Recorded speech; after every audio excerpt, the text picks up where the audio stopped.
I want to welcome you to the show, Grafh. You are one of the nicest MCs in the game. You just dropped a brand new album, of course, Stop Calling Art Content, in which you also have an artwork in your background, too. I like that. We'll get into that soon. But welcome to the show, man. How's it going? Chilling, man. I'm good, man. Just happy to be present, happy to be creating and pushing this culture forward, man. That's all I want to do. That's right. I remember I had you on one of my radio shows a few years ago up at St. John's University because you went to St. John's for 3 years. You were going to be a doctor, and then you won some contests up there as a rapper, and you decided to pursue a rap career. Yeah. Word of mouth. I was going to school to studying physical science, man, to be a doctor. Ended up being one of your favorite MCs. Go figure. You wanted to go to St. John's because this was your only choice because it was local. It wasn't my only choice, but it's the only school I applied for. That's the only one you applied for. Okay. Yeah, at that time, I had bought myself a new car, and I was like, I'm gonna drive this car, park on that parking lot, and go to that school because I didn't want to go to city school, take public transportation and shit. I was like, nah, you know what I mean? So, plus, St. John sounded prestigious and all that. So yeah, my GPA was pretty high. That's good. I was a smart street dude. Of course, and you applied the skills with the MCs. Do you feel as though that there was anything that you took away at your time in cause that helped you throughout your career so far? Just to just pursue information and learn and be a sponge. And I think I learned how to hustle in college. Keep it 100 with you. All the drug addicts at St. John's, man.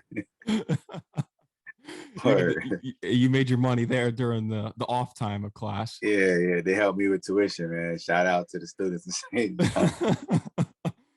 Oh, it sounds like St. John's, I'll tell you that. They definitely do.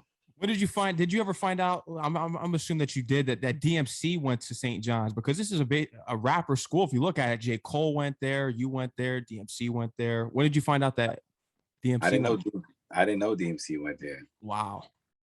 I remember Natural Elements, A Butter was in there. That's right. I remember hearing them around the same time I heard Eminem and Royce and thinking they was all amazing. I was like, oh shit, that's A Butter, Natural Elements. My man AL, a couple niggas that was rapping went there. J. Cole, like you said, J. Cole went there. I don't know who else. You did something unique. You beat out the rockers that were there at the time, the heavy metal heads, because you didn't think you were going to win the talent contest. Hell no. I had a partner back then. He goes, let's do the talent show, man. I was like, nah, there's no way we're going to win in this white ass school against rock music, doing this hood shit. He's like, I'm telling you, man, we're going to win. We're going to win. I said, all right, fuck it, let's do it. And we beat the top rock band in the school, which is straight hip hop, bars and shit. You know what I'm saying? So it was at that point, I was like, oh, nah, I'm doing something right.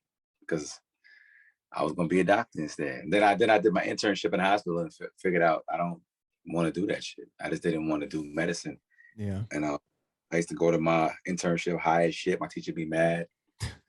Don't ever come to my class of this again. I'm like what? Bloodshot red. I'm like this. Word.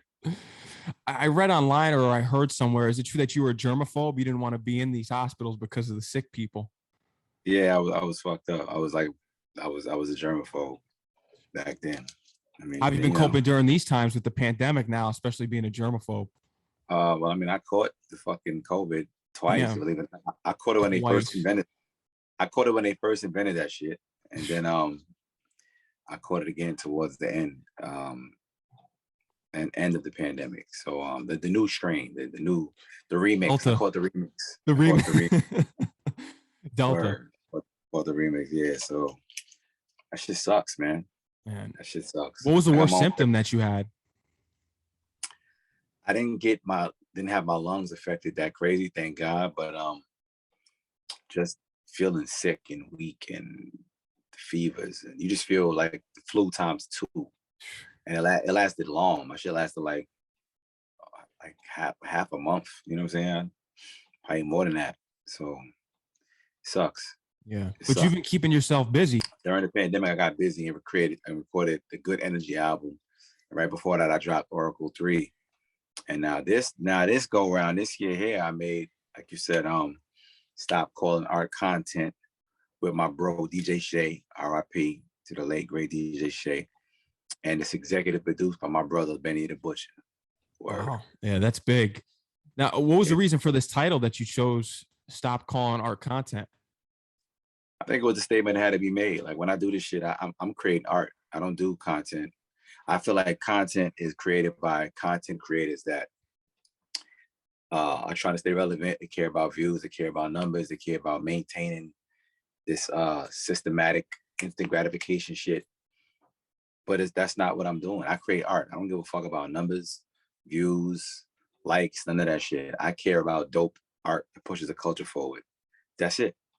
That's it. It's just pure art, but a simple desire to create and get out a piece of myself. I'm a curator, and I just want to do cool shit. I don't give a fuck about views, none of that political crap. No. It's not what I'm doing. It's not even for money. I mean, of course, you make money off the art, but I don't sit in the booth and be like, oh, this is gonna sell. I can't wait to record this. I don't give a fuck about that. I'm like, this is dope. I'm gonna record this. You know what I'm saying? Yeah. That's it. And you hear it in the music.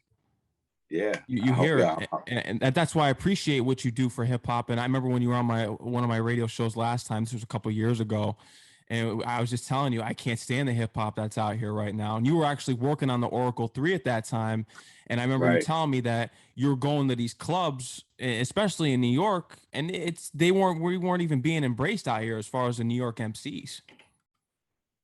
Nah, they ain't started embracing New York MCs until Trinidad James said that bullshit about I don't even want to say bullshit because he was accurate. Yeah. When he said that he came to New York. And I remember, I know Son is cool. When I met him, he a cool dude. He's not like I thought he's an asshole the way he said delivery was fucked up. But his point was he was in New York listening to New York radio, and when he wanted to hear some New York shit. Like when I first met him, he was hyped to meet me because he was into New York rap. You know what I'm saying? So come to New York, he turns on the radio. We had the same playlist as Atlanta. And he was like, what the fuck is this? And at that time, New York wasn't embracing New York artists. You know what I'm saying? So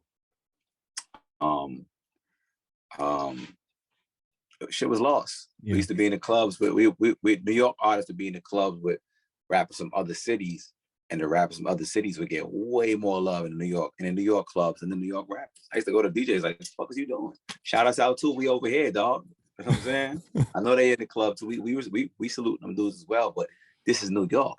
Yeah. Act like it. You know what I'm saying? So I'm just glad New York is getting their props again in New York. That's the way it's supposed to be. I mean, we getting recognized everywhere, but this city especially, I gotta give it up for New York and New York, man. It's only right. Yeah.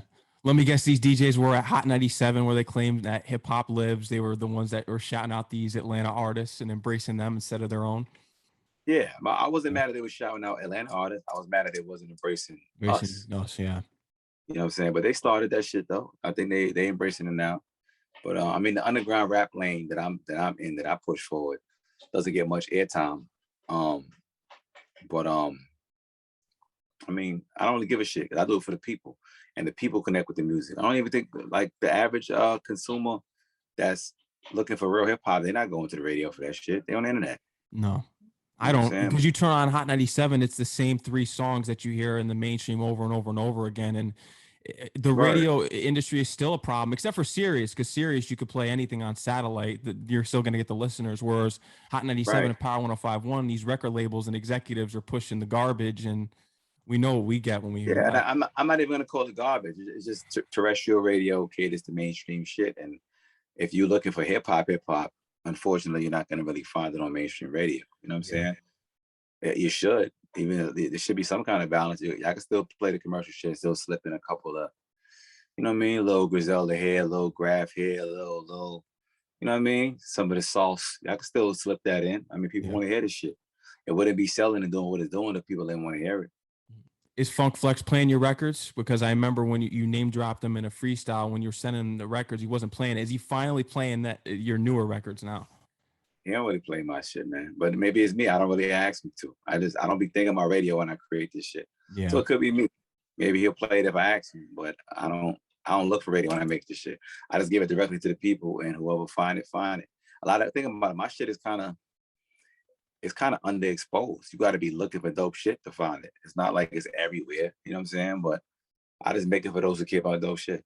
Mm-hmm. Everything valid except for radio in New York.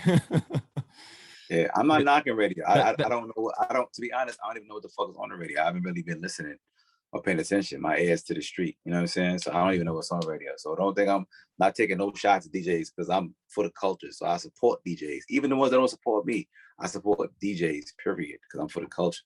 yeah. But I don't know what the fuck going on the radio. And I'm not Yeah. really catering to mainstream shit. I'm just making what I want to make at this point. You know what I'm saying? I spent so much of my career lost in the politics of the business and mainstream and DJs and working records and club this and like shit I never wanted to do. Yeah. Shit that takes away from the art. And I'm off of that shit. Now I just make dope shit and give it to the people and it resonates. And that's what I fuck with. And going further into this discussion, I know that you've said multiple times now that you feel relieved that bars are back. Bars are being embraced again because it's been so long where it's just that bars were put to the side as far as mainstream goes, but they're back and they're in season. Yeah, they are. Real hip hop is totally back in style again, man. And I appreciate it so much. Like, that's why I tip my hat to Griselda, to niggas like Benny and Conway and West Side Gun, because they reminded people where it's at, and they just helped people find this dope shit. And then it helped create a bigger lane for people like me who do this shit and been doing it. Because now there's deals, on the business side of things, the deals are structured for this type of rap. They cater to bars. Rap. Yeah. Yeah, the deals are structured that way. So it's a totally different animal now when you can make money off your art. You don't gotta fucking compromise or work with this person, work with that person. Especially for somebody like me, I'm from the streets. So if I'm not making rap money, you know where it's coming from. You know what I'm saying? Yeah. So it's like, you gotta figure that shit out when you're an artist of this caliber and from the bottom, from this lifestyle. You know what I'm saying? So nobody wants to hustle forever. So you be trying to figure that shit out in this crappy ass industry shit. And it's like this big hamster wheel full of politics. And it sucks, bro. I was not having no fun in the industry career-wise for all those years when I was fucking with the mainstream. It sucked.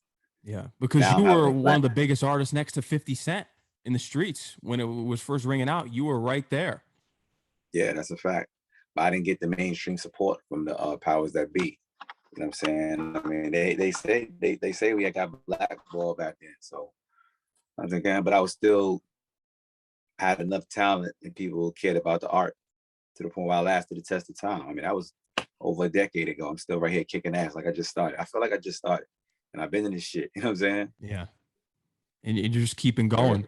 We can't forget that you also wrote All I Have, LL Cool J and J-Lo. We can't forget about that too. I wrote a bunch of shit. I wrote for a lot of your favorite shit I can't really say. You know what I'm saying? Like I wrote a lot of songs, R&B, hip hop, all kind of shit. Actually, ghostwriting was paying my bills for a long time. When my music wasn't, the ghostwriting was paying my bills for the last 8 years, I would say. I wrote a lot of shit that you sing in the club, sing on the radio. You know what I mean? A lot. So, but you know, don't tell nobody. No, that's why we got to praise you as a ghostwriter too, because to be able to make those hit records is insane, and it's so underneath the table that people don't even know. But once they do, it's going to be major accolades because you got them. But it's just that not everyone knows about it. The funny thing is that most of those records I wrote them in confidence. You'll never know because I signed NDAs and I got paid already, so you'll never know what the fuck I wrote, unfortunately. But I mean, once again, I tell you, I do it. A lot of it I do for the art because there's so many records that I've written that I wrote just I might be inspired by something or hear a particular beat and I'll write a record. I won't even write it for a particular artist. I'll just write it to be expressive and it should come out a certain kind of way. It'd be dope, but it might not be a record that my fans want from me. So I'll be like, yo, all these records are for sale. I don't give a fuck who buy it. So I just shop them and whoever take it. You know what I'm saying? I write all kind of shit that my fans don't want to hear from me. Like let's say it was Nelly's biggest hit or Drake's biggest hit. My fans not looking for that from me. Let's say I wrote Tootsie Slide per se. I didn't, but let's say I did. Yeah. My fans want to hear that from me. They're like, what the fuck is Grafh doing? You know what I'm saying? But I write shit like that all day. So I just sell it. You know what I'm saying? This was the BK situation that you could have had years ago and you didn't want to do that. I didn't want that. No, sir. I ain't want that. Yeah.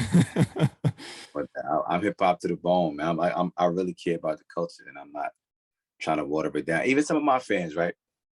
Some of my core fans, all they want is the boom bap underground shit.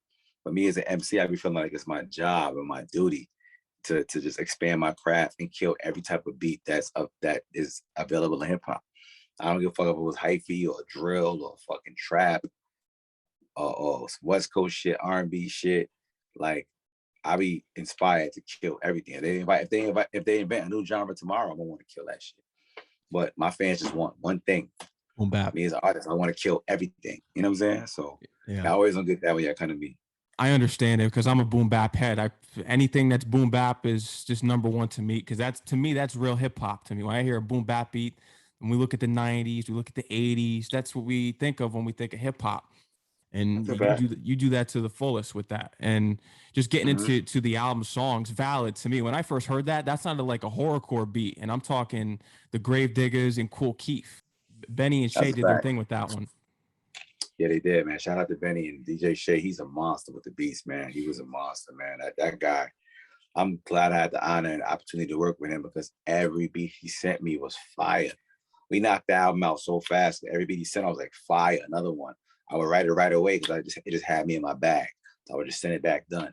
And send another one. I send it back done. And we created so many. I was like, you know what? Let me come down. They live in Atlanta. So I said, let me fly down in Atlanta and finish the rest of the album with y'all. So I got with him and Benny, and we just finished the rest of the shit together. And it just came out so organic and fire. You know what I'm saying? No Reason was tough. A fun fact about you is that you've had Bun B on every project of yours. Every project I ever dropped. Yep. Bun B is my big bro, man. Making those connections, that's what happens in the industry. Once you go there, you form friendships. You could have signed a deal with Scarface, but you turned it down. Looking back, would you have gone and signed with Scarface? Hell yeah. Yeah. I didn't understand the landscape of the business back then. Scarface told me till he said, look, at that time I was in a huge bidding war and these dudes throwing so much money at me. I was young. I was like 19. I didn't understand shit. And he said, look, he said, I can't compete with the money that the majors is offering you. But what I can do is take you on tour with me and break you in all these secondary and tertiary markets all through the South. I didn't know what that meant at 19. So I went with the money. But if I did that, I'd have probably been the biggest rapper in the world by now. You get co-signed by Scarface through the South on tour. Huge. What? Well, I didn't understand what that meant back then. I was stuck in my boat. I was fresh out of my hood. I was the hottest person in my hood when it was resonating around the country, but I was just doing it. I was really rapping for like, at that time, my perspective was rapping for the niggas on my block. I wasn't thinking about the world. It just sounded worldly, but I was really just saying real life events, but decoded for just talking to the niggas around my way. You know what I'm saying? In those raps. Nas served as a big inspiration because he rapped about what he saw. And you did the same thing after listening to Illmatic, even though I think It Was Written was way better, but Illmatic is always going to be Illmatic was just what got me started. I heard that and fell in love with rap. Yeah. In terms of wanting to participate in it. It Was Written was one of my favorite joints ever though. That shit. I remember when I first heard It Was Written, I thought it was so dope. When I got to the message, I think it was the second song, the message. I pulled over. I was like, hold up. I had to pull over and focus. Like, this nigga's crazy. You know what I'm saying? So that made me want to take rap to another level. But Nas was the first rapper that I realized was rapping about shit that was happening outside of the window. I was like, hold on, this nigga's looking outside rapping about it. So I could do that. That's what I started doing. So my original works were just me talking about what was happening around here, what was going on with my friends, what we was doing. And I didn't understand what it meant to take it further than that at that time. I was still going to school, bro. Yeah. I was going to be a doctor. I wasn't thinking about a record deal. It was a dream of mine, but I wasn't thinking about it like, oh, I'm gonna shop a demo and get on tomorrow. I was just, it was like a dream that I wasn't really chasing. I was going to school to be a doctor, bro. So, you know what I'm saying? Like, shit is crazy. That's right. You said that well, we know that you're a loyal person already, and that's why you signed with Dame, because of your loyalty. And do you feel as though that's a great quality? or is it a quality that's meh because it can lead us into situations that just don't pan out? I think it's a great quality. It depends on how you're built and who you ask, because most people are only as loyal as their options. I'm loyal to a fault. It is what it is. Like I'm that's how I'm cut. That's the cloth that I'm cut from, and that's what I reciprocate and want back in return from other people. I want reciprocated, I should say. I think it's a virtue to be loyal, man. You're gonna lose the business for it. It's just life. It's give and take with everything. Like if you read the fucking 40, what's that? The 40 laws of power. Mm-hmm. If you follow it to a T, you'll be successful, but you'll also get grimy slime ball. You know what I'm saying? Like, Yeah. It depends on how you want to be. That shit will teach you to be disloyal and step on people and all of that shit. I don't buy by that. I got morals and principles, and for that, you're gonna suffer and lose a couple of things, and you got to be good with that. You got to wake up in the morning, look in the mirror, and be good with the shit that you're going to lose or not acquire from being loyal, from staying 10 toes down, from doing it the right way, which might be a slower way. You're gonna lose some opportunities, but you're gonna feel valued in the self-worth you retain from keeping it a buck. You know what I'm saying? Mm-hmm. So I could have made a lot of decisions that I wouldn't have been good with, that wouldn't have been loyal, that would have been outside of my character just for the bag, and been in a whole different stratosphere, a whole different space right now. But it's not in my character, man. That ain't in the cards for me. I'm gonna always keep it 100. I'll always be loyal to a fault, to a T, I should say. And that's just how I prefer to keep it. So to me, it's an attribute and a thing of value. Yeah. I respect that because I'm loyal to a fault as well. And it's always rare to see someone so loyal in this game because everyone's so cutthroat, especially in New York. Oh yeah, that's a fact. Everywhere, not even just New York, everywhere. People are concerned about themselves. Like they just are. If you want somebody to do something for you, a lot of times you gotta package it like it's for themselves. You know what I'm saying? Like that's just this industry, that's what it is. So I mean, I learned that the hard way. It is what it is. But the people that I'm friends with in this business are good human beings. They real dudes and they good humans. Niggas like Bun, Royce the 5'9", Benny the Butcher, 38 Special. Got a couple other rap friends, Jada Kiss. Just dudes that I really rock with and resonate with on a real level. You know what I'm saying? Mm-hmm. It's like they real people. They're not nothing fake about those guys that I connect with. You know what I'm saying? They also have real music too. That adds to it. Yeah, I mean, but that's why it's coming, because it's coming from a real place. That's you right. Can tell. 100%. Drake has praised you before. He's reached out to you in support. He loved your freestyle over Successful. Yeah, that's the homie right there too. Shout out to Drake, man. I appreciate him for praising me publicly. There's a lot of rappers, most of the major ones, they've all praised or I don't want to say praise, but they all giving me props or show their respect when they see me in person, but a lot of them won't say it publicly. I don't know why, because I'll just be saying shit that I feel anywhere. But Drake was one of the very few artists that said it publicly. I appreciate that shit. What was the last time that you were in touch with Drake? I don't even know. A couple of years ago. I don't go out a whole lot. I be around here doing around here shit. You know what I'm saying? Yeah. Like right now I'm on tour with Benny the Butcher. I go where my money's at. You know what I'm saying? So my money might not be in the same place as Drake's money. So I go where my money at. We cross paths when he's in New York. You know what I'm saying? Mm-hmm. I know what you mean. But we talked about Drake. I don't go to the club in New York as much like I used to back in the days. I don't give a fuck about that shit. Yeah. Yeah. Kanye West was a good friend of yours. Yeah, we still cool. I haven't seen Kanye in a while, but we still good money, man. Shout out to Kanye. Shout out to Kanye. Word. He taught you how to count bars. Yeah, man. Nobody knows that story. I forgot. We forgetting about that shit. When I first went to Kanye's house to record, I was still in college and shit. And we were making a record, but I didn't really know how to count bars. I didn't know how to structure. I was just dumb nice with mad fucking raps. And I'm recording on the mic, but I had too much pride to act like I didn't know what I was doing. I'm recording on the mic. He waited for me to spit 16. I probably spit like 50 bars. He would stop the music. He's like, 16 bars is back there. I'm like, yeah, I know. I'm just giving it a test run. And then when he showed me what 16 bars stopped at, that's how I figured it out. Because I just counted. I figured how to count bars by the way it felt. I was like, oh, got it. You know what I'm saying? So when he showed me where it's at, I said, okay, that's 16. All right, cool. So my next go around, I cut at 16. He's like, all right, there you go. I'm like, thank you, Mr. West. You know what I'm saying? So he don't even know he taught me how to count bars. It's amazing because you were with him so early on in his career before he really started to pursue rap, that he was producing for Jay-Z, H to the Izzo, The Takeover. You were with him during these times, and you were pulling up to college radio stations with Kanye, and he actually rapped the Gold Digger verse. He did.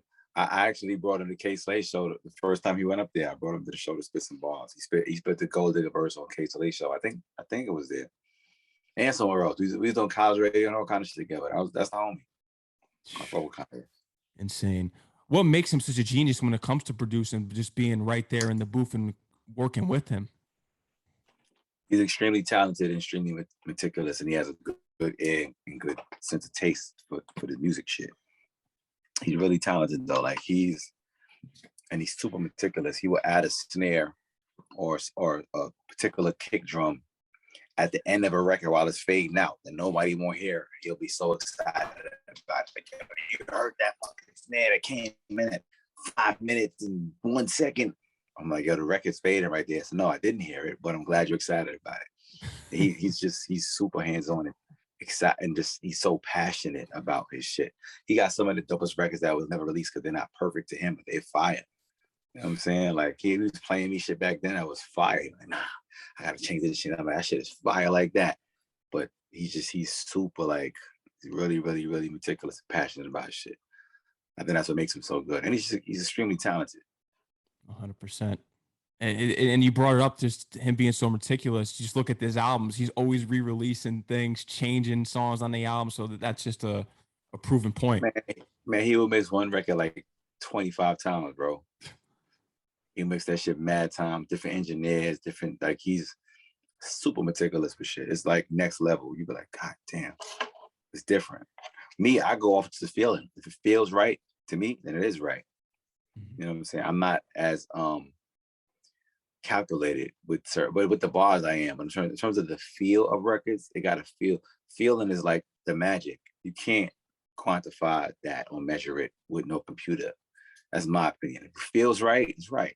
Because you could have everything perfect number-wise in the computer and metrics, and that's why I said numbers is fucking fluff and full of shit. Because it could be perfect on paper and feel like nothing, feel soulless, but on paper it lines up perfectly. You know what I'm saying? Yeah. But awesome shit could like line up and be totally irregular and not line up perfectly number-wise and logistically, and it's not symmetrical and balanced and all this other shit, but it might feel wonderful. You know what I'm saying? Yeah. I'm gonna go with that one. I'm going with the feelings. That's me. I just go with what feels organic, what feels right to me. You know what I'm saying? That's what was most important. Your life story is that's my opinion. Yeah. You know what I'm saying? Your life story is so important to any rapper and coming into the game. I've heard about your story with seeing your father killed, and it's such a shame just that happened at a young age, and he came back in your life and that you were going to be forming this bond with him, and then all the way going to St. John's. Have you thought about creating a documentary for yourself? Yeah, I did. I haven't created one, but I definitely thought about it. I'm gonna do it one day, to be honest with you, when I'm ready to talk about a bunch of shit. Because I mean, some things, there's some pains I deal with that I don't really talk about. But if I do a documentary, I'm gonna put it all in that shit. So when I'm ready, I'm gonna do that. I'm gonna make it therapeutic for myself. So I'm gonna put it all in that shit. Why not? It's gonna be big. Yeah, pardon me. I don't hide shit. I'm not that expressive unless I'm fucking rapping. Yeah. Some shit just don't come on a conversation. Love and Hip Hop. You were involved with Love and Hip Hop New York. Are you thinking about pursuing any other forms in television and film, getting into acting, anything else? Definitely. Yeah. I want to see myself on the big screen when I'm ready to do that though, because it's an art to me. If you're gonna act, then you have to be dead ass serious about it as an artist. Some people just take the classes and do art and do acting because they just want to be paid and be on TV. If I'm doing it dead ass serious. It is an art. I'm gonna treat it as such. Like when I was taking acting classes, I wasn't walking into class as Grafh. I used to go in there hi, I'm Philip Bernard, and read my scripts and all that shit. Like I was dead ass serious about it. Half the class I didn't even know it was Grafh. I look like Grafh.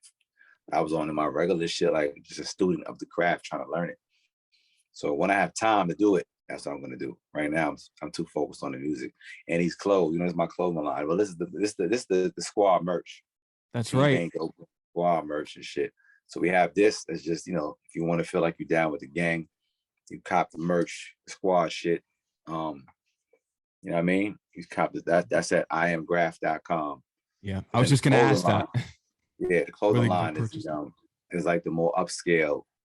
It's upscale streetwear is what I call it, and that's at Dope NYC, and Dope is spelled DXPENYC.com. That's for the upscale shit, and it's just the squad shit, chill shit, still swaggy. You know what I mean? We wearing it, representing it, putting it down the right way. That's on iamgraph.com. Fuck with it. Stop calling art content. Are we gonna get some special apparel for this album? Yes, sir, Bob. I'm working on that shit right now. Actually, the website for that. Oh, as a matter of fact, if you go to iamgraph.com, you'll see the merch. It's not for sale yet, but it's up. But we're gonna release it probably like another week. I wanted to bring your artwork up in the background. Who made this? Or the cover? Yeah. One of the art directors at BSF. Shout out to Kat. She put it together for me. So yeah. Fire. I'm saying that came out the BSF camp. Word. I know you had some work in graffiti back in the day. You were a graffiti artist. Yeah, that's a fact. That's hip hop. That's where the name Grafh came from. Graphics, graphic art. You know what I'm saying? This painting in the back was done by my homie Misha. Shout out to him, M. Dot. He's a dope artist in NYC. That was actually the cover for Painkillers Reloaded. Like that's right. all the covers for that album were big ass paintings like this, and they're all art pieces. So I released that album in an art gallery. You know what I'm saying? That was an art release. You know what I mean? That's why I said I treat music like art, man. It's no different than a Basquiat painting on the wall. I don't oversaturate the market and make mad music and shit. Nah, you gonna get it when you get it. When it's cooked and ready to serve, is when you gonna get it. I don't care about content to stay relevant and numbers, and I don't give a fuck about that shit, man. I was gonna make dope shit forever, and whenever you get it, you get it. If you find it, you find it. If you don't, you don't. I admired your Painkillers album because there was an important message to it where you feel as though that you had to state it because all of our minds are numb. You were speaking about just when people are dying, you hear about it on the news, you kind of just shrug and you just continue on with your day on social media. That's a fact. We're so conditioned, you don't feel anything. You know what I'm saying? You're so numb that I just wanted you to feel something, anything. Even like back in the days when you take a plane and it lands, everybody would clap. You were grateful that it landed. Now you just expect to live. Nobody claps. Nobody gives a fuck. You just get off. You just expect to live. You're just like, all right, I'm cool. Like I be still clapping. Like I'm grateful for every moment that is progressive. You know what I'm saying? I feel as though society has gotten worse since just the years have gone by, especially with COVID. You think about the number of people who died in this country from it. The numbers have been going up even more now, especially. And where are the death tolls in the moments of silence on the news? You don't see it anymore. They just don't even cover it. I don't even know if the numbers are accurate, man. Yeah. That's why I listen to the nurses in the hospital, the doctors, the friends that I know. That's the real actual depiction of what's going on because they're trying to save lives. And when the amount of death they really encounter, like my people who are in the medical field, I feel for them because I'm like, I need therapy. They seeing death as if they like as equivalent to a soldier in war. You're talking to somebody 1 second, you later on come back, they dead. That shit happening every day in their lives. They numb to death. When you get to that point, you numb to death. You need psychiatry. Like that's how I feel. I'm like, I'm not numb to death, but I've seen it so much close up that I'm like, yeah, I got some issues, man. You know what I'm saying? Word. Insane. Shit crazy. I've heard the Busta Rhymes stories as well. I read online that you guys had an altercation when you first met because this ended up becoming a friendship, and he admired your work and he called your mother. Yeah, when I first met him, he called my mom. I was like, "Yo, what are you feeding this boy? He's been fire." So I was still in college and shit. But now we had like a little fight and all that. But we cool now. We cool. That shit is made us respect each other more because I was young and I always had a lot of heart. I don't back down for shit. And yeah, that's how that went. It went left, and then that made everything go right. So we cool. Shout out to Buster. Yeah. Legends. Have you had the opportunity to have a conversation with Nas at all throughout your career, being he was the main influence? Yeah, I did. I mean, when I seen him not too long ago, and he said, I'm watching you. I'm watching you. And he was naming shit that I had out. I was like, you listen, you heard my shit? I was blown away. I should made my week. I was like, oh shit, Nas, listen to my shit. Oh, get the fuck out of here. So yeah, I was thoroughly like, that shit made my whole week. I was like, oh, that's crazy. Definitely was motivation. Definitely was motivation to go hard. That's huge. There's got to be a Nas Grafh collaboration in the future. There has to be. Because Yeah, you were on a Beyonce record. You were on a Beyonce record. That was a remix of Me, Myself, and I. It went through. That shit was A1. That's fire. Yeah, it didn't go to radio super hard body, but it got some radio and all that shit. It didn't even have a video, but yeah, I'm on the real Beyonce remix, Me, Myself, and I. On her shit. You buy her vinyl in the store right now, flip that motherfucker. It's right there. That's big. Yeah. I would say that's one of your achievements that you're proud of throughout your career so far. But what is the major achievement you think so far, if that isn't it? That's a dope one. I mean, for me, the major achievement is just the level of respect that I get from my peers and from the fans.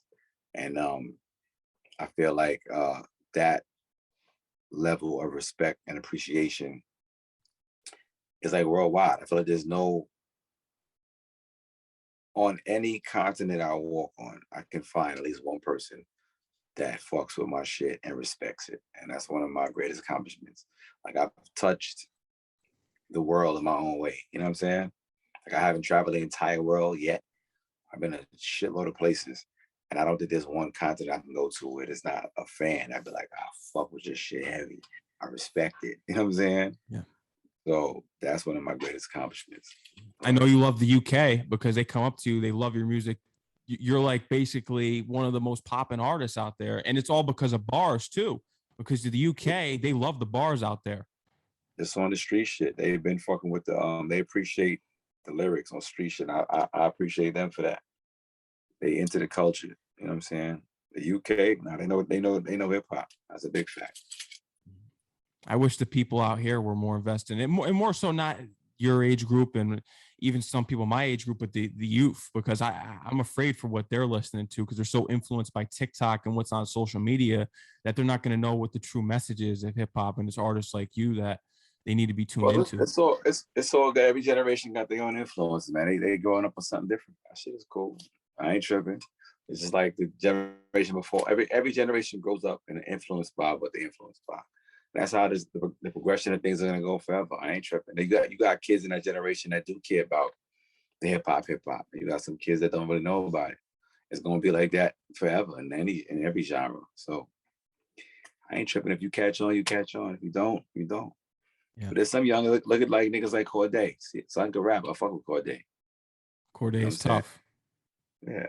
Some people care, some people don't. Yeah, the culture's so split, but we still have real hip hop heads out here like you that keep putting it down with lyrics, and you're a lyricist out here. But Grafh, do you have an upcoming tour for this new album that you have out? I know you're on the tour with Benny right now, but you're going to be putting a tour together for your own album here?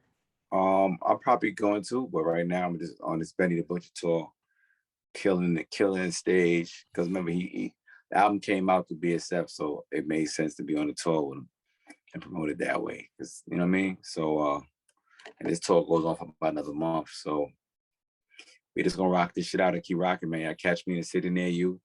I'll be in San Diego tomorrow. And then we doing Pomona, California, then Phoenix. Then I got a show in Connecticut that's outside the tour. Then I go back to Denver, Colorado. Then we at Austin, then Fort Worth, Texas. So wherever you at, pull up, pop out, fuck with your boy. That's right. Yeah, if you're listening right now and you're tuned in, you make sure that you check the schedules out there to where Grafh is performing in Connecticut, because I live in Connecticut. Actually, is this going to be at Toad's place? Where are you performing? But just check my page. I'm gonna post it in a day or two. That is on the 13th. 13th. Pull up. That's fire. Word, Grafh, bro. man, I want to thank you for coming on the show. It was great to catch up with you after a few years of being on my show at St. John's, man. You're always welcome, and I'm looking forward to everything you got coming through, and keep doing great things for hip hop and keeping these lyrics alive, because I believe that eventually there's going to be someone that gets in these buildings and turns the wave here for what's being played eventually. Nah, I appreciate you, bro. I don't want no major deal. I'm cool with the indie shit. I think I'll make more. The rap lane, you make more money this way than the majors.